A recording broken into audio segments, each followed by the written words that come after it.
The rain battered the diner's windows like it was trying to break in, but inside, the world felt still, too still, like the air was holding its breath.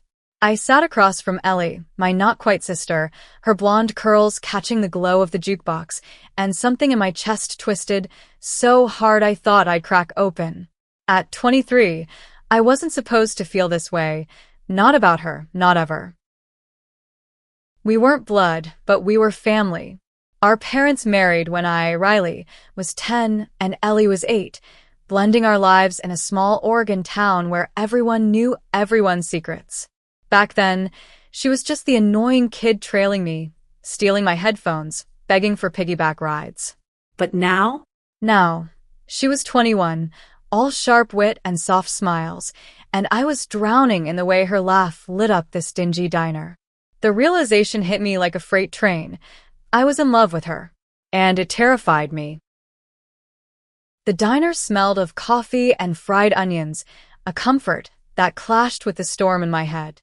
Ellie leaned forward, her green eyes catching mine, and said, "Riley, you're staring again." Her voice was teasing, but there was a flicker of something else, something that made my pulse race. I forced a grin, muttering, "Just wondering how you got so annoying." She laughed, tossing a sugar packet at me. "You love me anyway." The words hung there, innocent but heavy, and I wanted to scream that she had no idea how true that was. Instead, I sipped my coffee, burning my tongue, and tried to bury the truth. In a town like ours, where church was king and whispers spread faster than wildfire, loving her wasn't just wrong, it was dangerous. Growing up, we'd been inseparable. Ellie was the sunshine to my storm, always pulling me out of my brooding with her wild ideas, like sneaking into the old theater to watch grainy horror flicks or stargazing on the roof until dawn. I was the tough one, the girl with the leather jacket and the chip on her shoulder, always ready to throw a punch for her. But this feeling wasn't sisterly. It was raw, electric, and it scared me more than any fight I'd ever been in. That night, as the rain slowed to a drizzle, we walked home, our shoulders brushing under my umbrella. The town was quiet, the kind of quiet that amplifies every thought. Ellie hummed softly some old song from the jukebox, and I wondered if she felt it too. The pull, the spark. "You ever think about leaving this place?" she asked suddenly, her voice barely above a whisper. I glanced at her, her face half lit by a street lamp, and my heart ached. "Every day," I said, "but not without you." Her eyes met mine, and for a moment, the world stopped. Then she smiled, soft and sad, and said, "You're stuck with me, Ree." I wanted to tell her everything right then. How her smile was my anchor, how her touch made me forget how to breathe. But I didn't. I couldn't. Not yet. Back home, our parents were asleep, the house creaking under the weight of its own secrets. Ellie's room was across from mine, and as we parted ways in the hallway, she grabbed my hand. "Night, big sis," she said, her fingers lingering. I stood there, frozen, as she disappeared into her room, the door clicking shut like a lock on my heart. I didn't sleep that night. How could I, when every beat of my pulse screamed her name? The next morning, the town buzzed with its usual rhythm. Tractors rumbling, church bells chiming, neighbors gossiping over picket fences. I worked at the auto shop, grease under my nails, trying to focus on engines instead of Ellie. But she was everywhere, in the songs on the radio, in the way the sunlight hit the pavement. By noon, I was a mess, snapping at coworkers and dropping tools. My boss, Mike, raised an eyebrow. "You okay, Riley? You look like you're fighting a ghost." I wanted to laugh. A ghost would have been easier. Instead, I mumbled something about a bad night and kept working. But the truth was clawing at me. I couldn't keep pretending. Ellie wasn't just my sister, not in my heart. And that truth was a ticking bomb in a town that didn't forgive. That evening, Ellie texted me to meet her at the lake, our old hangout spot. I found her on the dock, barefoot, her jeans rolled up as she dangled her feet in the water. The sunset painted her in gold, and I felt like I was falling all over again. "You're late," she said, smirking, but her eyes were serious. "We need to talk, Ree." My stomach dropped. Did she know? Had she seen it in my eyes, heard it in my voice? I sat beside her, the water lapping at the dock, and waited for the world to end. She took a deep breath, her hands twisting in her lap. "I'm leaving," she said. "I got into that art program in Seattle. I'm going next month." The words hit like a punch. Seattle was a world away, 400 miles, a different universe. I stared at her, my throat tight. "You're leaving?" I echoed, my voice cracking. She nodded, eyes shimmering with tears. "I have to, Ree. This town, it's suffocating me." I wanted to beg her to stay, to tell her I'd follow her anywhere, but the words wouldn't come. Instead, I grabbed her hand, my callous fingers wrapping around hers. "I'm happy for you." I lied, my heart splintering.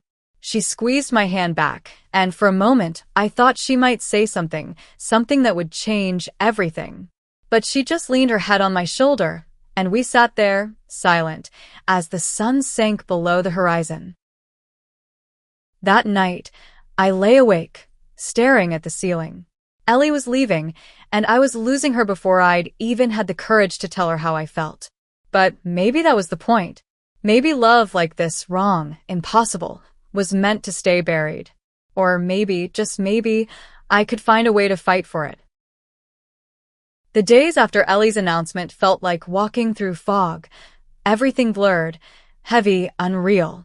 I'd catch myself watching her at breakfast, her laughter slicing through me, and I'd have to look away before I drowned in it. Loving her was a secret I carried like a bruise, tender and hidden, but impossible to ignore. The town didn't help. Our small corner of Oregon was a place where change came slow and acceptance slower. I'd heard the whispers at the gas station, seen the glares at pride flags in nearby cities. If I told Ellie how I felt, it wouldn't just be our family at stake. It'd be our place in this world. But with her leaving for Seattle in a month, every moment felt like a countdown. I threw myself into work at the auto shop, hoping the grind of metal and oil would drown out my thoughts. It didn't. Every wrench I turned, every engine I fixed, Ellie was there, in the rhythm of my hands, in the ache of my chest. One afternoon, Mike caught me staring at nothing, a spark plug forgotten in my hand. "Riley, you're scaring me," he said, half joking. "You got a fever or something?" "Something," I muttered, tossing the spark plug onto the workbench. I couldn't tell him the truth, that my heart was a traitor, that I was in love with the girl I'd grown up calling sister. Instead, I grabbed my jacket and headed out, needing air, needing space, needing her. I found Ellie at the library, her favorite hideout. She was curled up in a corner with a sketchbook, her pencil dancing across the page. I slid into the seat across from her, my boots scuffing the floor. "What's that?" I asked, nodding at her drawing. She flipped it toward me, a sketch of the lake, our dock, the sunset. But there, in the corner, were two figures, one with short hair, one with curls, hands almost touching. My breath caught. "That's us," I said, my voice barely a whisper. Ellie's cheeks flushed, and she shrugged. "Yeah, well, you're always there, Ree." Her words were casual, but her eyes held mine too long, and I wondered if she felt it too, the pull that was tearing me apart. That night, we ended up at the diner again, our safe haven. The jukebox played some old Springsteen tune, and Ellie was quieter than usual, picking at her fries. "You're gonna miss this place," I said, trying to keep things light. She looked up, her eyes searching mine. "Not the town," she said. "You." My heart stopped. I wanted to reach across the table, to tell her everything, but fear clamped down hard. Instead, I said, "You'll be fine in Seattle. You're gonna take that city by storm." She smiled, but it didn't reach her eyes. "What if I don't want to go alone?" she asked, her voice so soft I almost missed it. The question hung between us, a spark in the dark. I opened my mouth, but nothing came out. What could I say? That I'd follow her? That I loved her in a way I wasn't supposed to? Before I could find the words, she stood, tossing her napkin on the table. "Forget it," she said, her voice tight. "I'm tired. Let's go home." The walk back was silent, the air thick with things unsaid. When we reached the house, Ellie paused at the door, her hand on the knob. "I'd go anywhere for you," I said, the truth slipping out before I could stop it. Her lips parted, and for a heartbeat, I thought she'd say something that would change everything. But then she nodded, slipped inside, and left me standing in the dark. The next day, I couldn't focus. At the shop, I dropped a wrench on my foot, cursed loud enough to earn a glare from Mike. My head was a mess. Ellie's question, her eyes, the way her voice had trembled. I was losing her, and I hadn't even told her the truth. That evening, I found her at the lake again, this time painting. The canvas was alive with color, a storm of blues and golds, and I saw us in it. Two figures, blurred but unmistakable. "Ellie," I said, sitting beside her. "Why'd you ask me to come with you?" She froze, her paintbrush hovering. "Because," she said finally, "you're my home, Ree. More than this town, more than anything." Her words were a knife, cutting through every wall I'd built. I wanted to tell her then, to confess everything, but the fear was still there, a shadow I couldn't shake. Instead, I took her hand, my thumb brushing over her knuckles. "You're my home too," I said, my voice rough. She looked at me, her eyes shimmering, and for a moment, I thought she might lean closer. But then she pulled back, smiling faintly. "Good," she said. "Then we're not lost yet." That night, I lay awake, her words echoing in my head. She was leaving, and I was running out of time. I had to tell her, had to risk it all. But the thought of her rejection, of losing her completely, was a weight I wasn't sure I could carry. In a town that judged, in a family that wouldn't understand, love like this felt like a rebellion. And maybe that's what it was. The weeks blurred, each day a step closer to Ellie's departure. I was a live wire, every glance from her sparking something I couldn't control. Love was supposed to be freedom, but this felt like a cage, one I'd built myself, bar by bar, with fear and silence. Our parents noticed the tension. At dinner, Mom's eyes darted between us, her fork hovering. "You two fighting?" she asked, her tone light but probing. Ellie and I exchanged a glance, her foot nudging mine under the table, a secret code from childhood. "Nah," I said, forcing a grin. "Just gonna miss her when she's off being a big shot artist." Ellie rolled her eyes, but her smile was tight, and I knew she felt it too, the weight of things unsaid. The town was no kinder. At the grocery store, I overheard Mrs. Carter, the church organist, muttering about those types moving into the city nearby. My stomach churned. If she knew about me, about us, we'd be more than gossip, we'd be outcasts. But Ellie?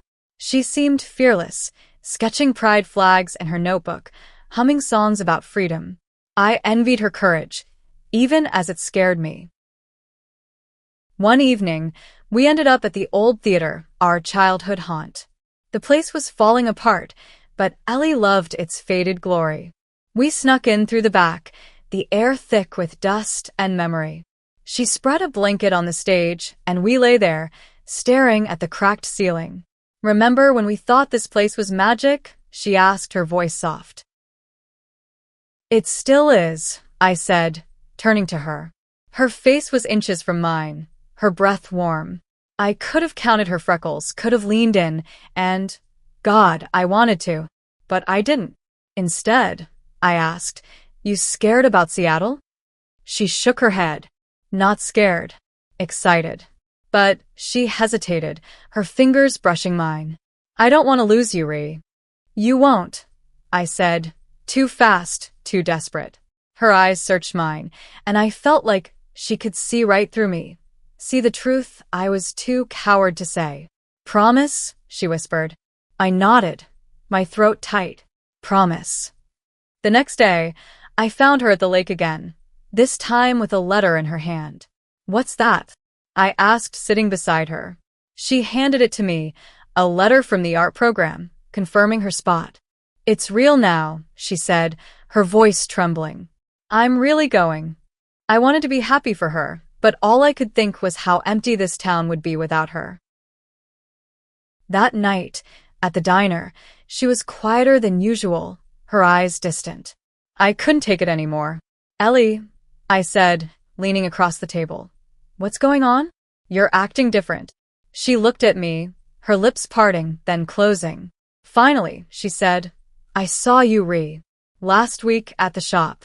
You were looking at me like I was everything." My heart stopped. I'd thought I'd hidden it, thought I'd buried it deep. But she'd seen. "Ellie, I started, but she cut me off." "Don't lie to me," she said, her voice sharp. "I know you, Riley. I know when you're holding back." Her eyes were fire, and I was burning. "I'm not holding back," I lied, my voice cracking. She leaned closer, her hand grabbing mine. "Then tell me," she said. "Tell me what's in your head." I wanted to. God, I wanted to. But the words were stuck, trapped behind years of fear, of what-ifs, of a town that would never understand. Instead, I pulled my hand away, stood and muttered, "I can't." I walked out, the diner door slamming behind me, leaving her there. The rain was back, soaking me as I walked, but I didn't care. I'd hurt her, and it was killing me, but I couldn't face the truth, not yet. The next morning she was gone. Not to Seattle, not yet, but to her friend Mia's house, a few towns over. She left a note. "Need space. Be back soon." My heart sank. I'd pushed her away, and now she was slipping through my fingers. I spent the day at the shop, working until my hands bled, trying to outrun the guilt. When she came back 2 days later, she was different, quieter, guarded. We sat on the porch, the air thick with summer heat. "I'm sorry," I said finally, my voice rough. She looked at me, her eyes soft but wary. "For what?" she asked. I took a breath, the words clawing their way out. "For not being brave enough." Her lips parted, but she didn't speak. Instead, she reached for my hand, her fingers warm against mine. "You don't have to be brave alone," she said.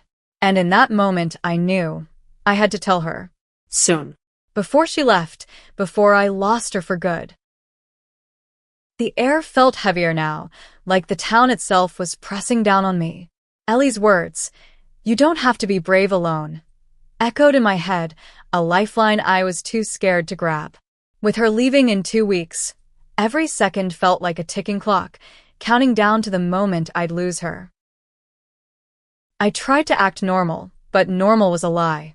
At breakfast, I'd catch her watching me, her eyes searching for something I wasn't ready to give. Our parents were oblivious, planning a farewell party for her, talking about Seattle like it was a dream come true. To me, it was a nightmare. I'd lose the girl who'd been my shadow, my light, my everything. One afternoon, I found her at the lake, sketching again. The water was still, reflecting the clouds, and she looked like she belonged there. Wild, free, untouchable. I sat beside her, my heart pounding. "You're gonna kill it in Seattle," I said, trying to sound upbeat. She didn't look up. "Stop it, she said, her voice sharp. "Stop pretending everything's fine." I froze. "I'm not," I started, but she cut me off, slamming her sketchbook shut. "You are," she said, her eyes blazing. "You've been weird for weeks, and I'm tired of it. If you've got something to say, say it." Her words were a challenge, a dare, and I felt like I was standing on a cliff. I opened my mouth, but fear choked me. Instead, I grabbed her sketchbook, flipping it open. The pages were filled with us, our hands, our eyes, moments I thought I'd hidden. "You see me?" I whispered, my voice breaking. "You always have." She softened, her hand brushing mine. "Then let me in," she said. "Please." I couldn't. Not yet. Instead, I stood, muttering something about work, and left her there, her eyes burning into my back. At the shop, I threw myself into fixing a busted carburetor, but my hands shook. Mike noticed, of course. "Kid, you're a mess," he said, tossing me a rag. "Go fix whatever's breaking you." That night, I found Ellie at the diner alone, staring out the window. I slid into the booth, my heart in my throat. "I'm sorry," I said. She didn't look at me. "For what?" she asked, her voice flat. I took a breath, the words fighting to get out. "For being scared. For loving you too much." Her head snapped up, her eyes wide. "What did you say?" she whispered. I panicked, backtracking. "I mean as a sister. I love you like that." The lie tasted bitter, and her face fell. "Right," she said, standing. "As a sister." She walked out, leaving me with the weight of my cowardice. The next day, I found her at the theater, curled up on our old blanket. "Ellie," I said, sitting beside her. "I didn't mean it." Not like that. She looked at me, her eyes red. "Then how?" she asked, her voice raw. "Tell me, Ree. Because I'm leaving, and I can't take this anymore." I took her hand, my heart racing. "I love you," I said, the words spilling out. "Not like a sister. Like I can't breathe without you." The silence was deafening. Her eyes searched mine, and then, slowly, she leaned in, her lips brushing mine. It was soft, tentative, but it set my world on fire. We pulled back, both of us trembling. "Ellie," I whispered, but she shook her head. "Don't," she said. "Not yet. I need time." She stood, leaving me there, my heart in pieces. I'd said it, finally, but it felt like I'd lost her anyway. The next few days were torture. Ellie was distant, spending more time with Mia, avoiding me. I threw myself into work, but the shop felt emptier without her dropping by with coffee or sketches. At night, I'd lie awake, replaying that kiss, wondering if I'd ruined everything. Then one evening, she showed up at the shop, her eyes fierce. "We need to talk," she said, pulling me outside. The air was cool, the stars bright. "I'm scared, Ree," she said. It's big. It's messy. But I feel it too." My heart soared, but before I could speak, she added, "But we can't. Not here. Not like this." Her words were a knife, but I understood. This town, our family, it'd tear us apart. "Then come with me," I said, desperate. "To Seattle. Anywhere." She looked at me, tears in her eyes. "I want to," she said, "but I don't know if I'm brave enough." We stood there, the world holding its breath, and I knew we were at a crossroads. Love was a rebellion, and we were on the edge of it. Ellie's words hung between us like smoke, impossible to grasp but choking all the same.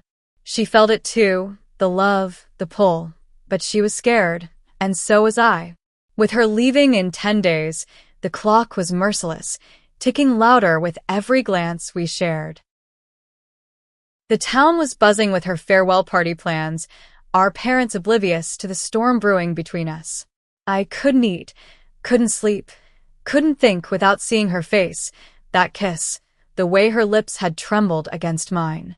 I'd crossed a line, and there was no going back. At the shop, I was useless, my hands fumbling, my mind elsewhere. Mike finally sent me home, saying, "Get your head on straight, Riley, or you'll break something." But I was already broken. Ellie was my heart, and she was slipping away. I found her at the lake, painting again, her canvas a riot of color, our story in strokes of blue and red. I sat beside her, silent, afraid to shatter the moment. Finally, she spoke. "I can't stop thinking about it," she said, her voice low. You. Us. That kiss. My heart raced. "Me neither," I admitted. "But you said we can't." She looked at me, her eyes raw. "I want to God, I want to. But this town, our parents, they'd never understand." I knew she was right, but it didn't make it hurt less. "Then let's leave," I said, my voice desperate. Together. Seattle, somewhere else, anywhere but here. Her laugh was bitter. And what? Run away? Live a lie? You know what they'd say about us. I grabbed her hand, my grip tight. I don't care what they say. I care about you. Her eyes softened, but she pulled away. I need time, she said, standing. I'm not ready. The next day, I saw her with Mia at the diner, laughing, but her eyes were distant. I felt like an intruder, watching the girl I loved slip further away. That night, I found her sketchbook on the porch, left open to a drawing of us. 2 figures, hands clasped, standing against a storm. It was a sign of hope, and it gave me courage.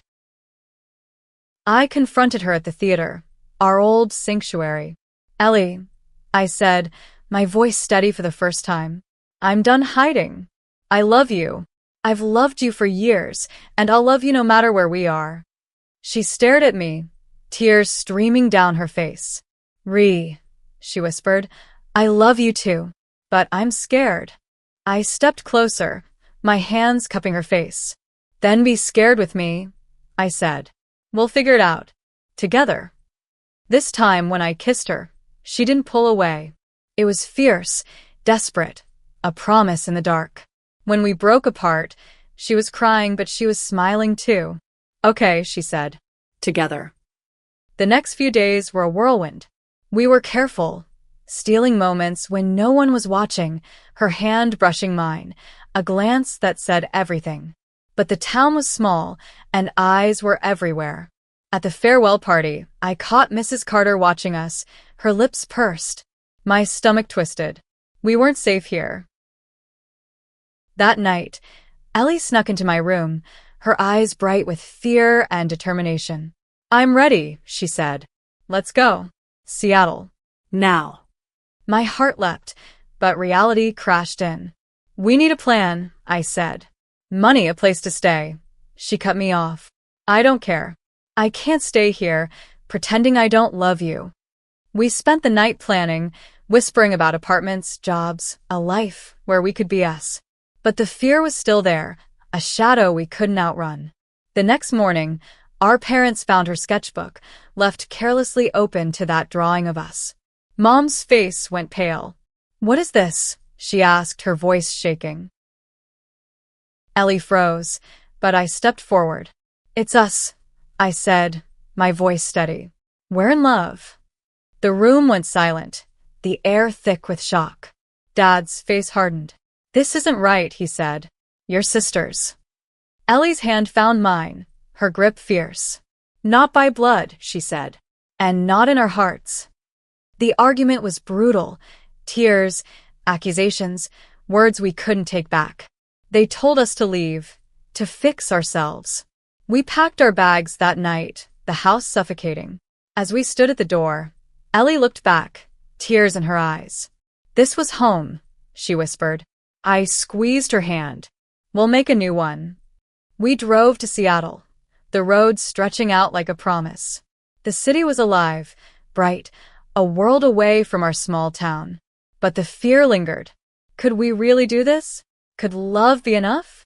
Seattle was a shock of color and noise, a city that didn't care who we were or who we loved. We found a tiny apartment above a coffee shop, the walls thin and the pipes loud, but it was ours. Ellie's laughter filled the space, and for the first time, I felt like I could breathe. But freedom came with a price. Our parents' words echoed, not right, fix yourselves, and the town's judgment followed us in whispers from old friends who'd heard. Ellie threw herself into her art program, her sketches bursting with life, but I saw the shadows in her eyes. Leaving home had cost her, and I hated that I was part of that pain. I got a job at a garage, the work familiar, grounding. But every night, when I came home to Ellie, my heart raced. We were careful, even here, holding hands only in private, stealing kisses in the dark. Seattle was kinder, but it wasn't perfect. We'd seen the looks, heard the slurs. Love was a fight, and we were learning how to swing. One evening, Ellie came home with paint on her cheek, her eyes bright. I got into a gallery show, she said, throwing her arms around me. I laughed, spinning her around our cramped living room. "Told you you'd take the city by storm," I said, kissing her. Her lips were warm, and for a moment, the world was perfect. But perfection didn't last. That night, she got a call from Mom. I heard the tears in her voice as she hung up. "They want me to come back," she said, her voice small. They think we can work this out." My stomach twisted. "Do you want to?" I asked, terrified of her answer. She shook her head, but her eyes were haunted. "I don't know, Ree. They're family." Family. The word was a blade. I wanted to be her family, her home, but I couldn't erase the past. "We don't need them," I said, my voice fiercer than I felt. "We have each other." She nodded, but the doubt lingered, a crack in our foundation. The next week was tense. Ellie was distracted, her sketches darker, her smiles rare. I tried to keep things light, cooking her favorite meals, dragging her to the pier to watch the sunset. But one night she broke. "What if we're wrong?" she asked, her voice breaking. "What if this is unnatural?" I felt like I'd been slapped. "You don't believe that," I said, grabbing her hands. "You know what we have is real." She cried, burying her face in my shoulder. "I know," she whispered. "But it's hard, Ree. It's so hard." I held her, my own tears falling, and promised we'd make it through. The gallery show was a turning point. Ellie's art was raw, powerful, our story in every stroke. People whispered, some with awe, some with judgment, but she stood tall, her hand in mine. "This is us," she told the crowd, her voice steady. "This is love." I'd never been prouder or more terrified. After, we walked home, the city alive around us. "I'm not going back," she said suddenly, her eyes fierce. "This is where I belong. With you." I kissed her under a street lamp, the world fading away. But the next day, a letter came from Dad. Harsh, final, cutting us off for good. Ellie read it, her face pale, then tore it up. "We don't need them," she said, echoing my words. But I saw the pain in her eyes. We built a life, piece by piece. I fixed cars, she painted, and we found friends who didn't care about our past. But the shadows lingered, letters unanswered, calls ignored. One night, Ellie woke me, her voice urgent. "I want to go back," she said. "Not to stay. Just to face them." I didn't want to, but I nodded. We drove back to Oregon, the town unchanged, suffocating. Our parents were cold, their words sharp. "You're confused," Mom said. "You're sisters." Ellie stood tall, her hand in mine. "We're not," she said. "We're in love. And we're happy." Dad's face was stone, but Mom's eyes softened, just for a moment. We left, the weight of their rejection heavy but not crushing. On the drive back, Ellie leaned against me, her hand on my knee. "We're enough," she said. And for the first time, I believed her.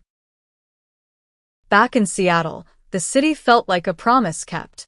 Our apartment was small, but it was home. Our home, built on love and defiance. Ellie's art was gaining traction, her gallery show a quiet triumph, and I was finding my place in the garage, my hands steady again. But the scars of our past lingered, faint but present, like cracks in a foundation. We were careful still. The world wasn't as kind as we'd hoped, slurs scrawled on our mailbox, whispers at the coffee shop below. But we had each other, and that was enough. Ellie's laughter was my anchor, her touch my refuge.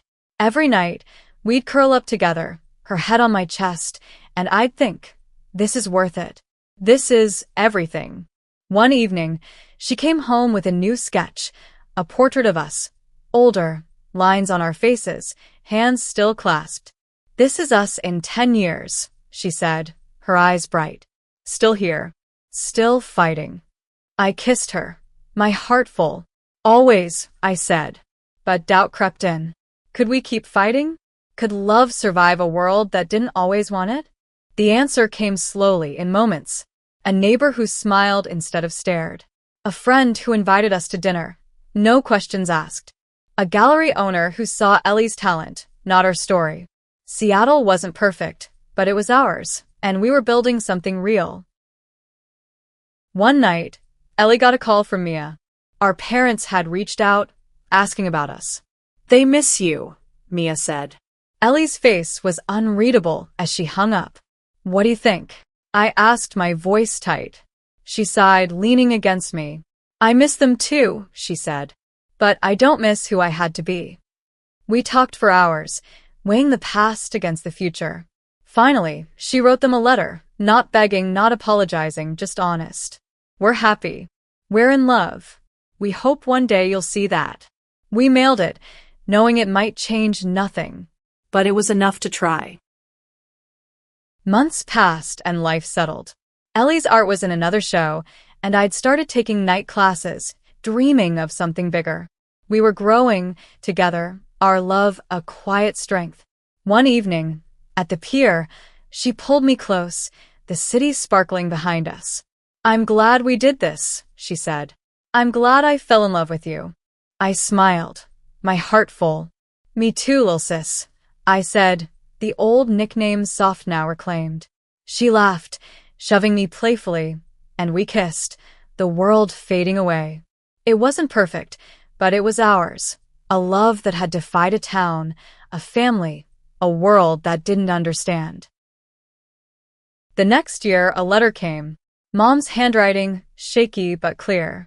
We're trying, it said. We want to see you. We cried, holding each other, knowing it wasn't forgiveness. Not yet, but it was a start. We drove back, nervous but hopeful, and found them waiting, awkward, unsure, but there. We talked, not about everything but enough. It was a step, a crack in the wall. Back in Seattle, we kept building. Ellie painted, I studied, and we loved, fiercely, unapologetically. The world wasn't always kind, but we were stronger. One night, under the stars, she proposed, her voice trembling. Marry me, Ree, she said, a ring glinting in her hand. I laughed, tears falling, and said yes. Our wedding was small, just us and a few friends, the city our witness. We vowed to fight, to love, to be each other's home. And as we danced, her head on my shoulder, I knew. This was the moment I fell in love with her, over and over, every day. Not the girl I called sister, but the woman who'd become my everything. The town faded into memory, its judgment a distant echo. We were Riley and Ellie, two women who'd chosen love over fear, who'd built a life from a spark in a diner. And as we stood together, hands clasped, I knew we'd keep fighting. For us, for love, for a world that might one day understand.